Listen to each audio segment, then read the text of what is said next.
We all know the Big Bang started the universe, but have you ever wondered, what did it sound like? Here's the mind-blowing truth.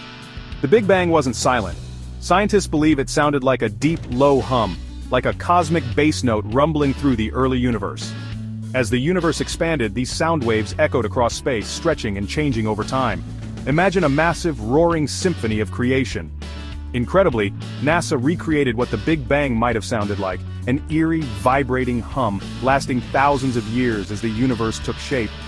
So the next time you look at the night sky, remember, it all began with a sound. The universe sang itself into existence. Mind-blowing, isn't it?